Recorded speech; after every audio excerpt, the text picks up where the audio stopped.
সুন্দর লাগছে আমার শাহিদটা এত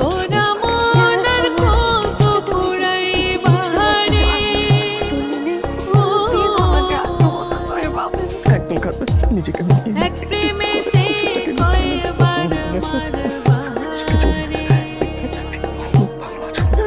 তুমি ভালো থাকবে তো ভালোই আছি।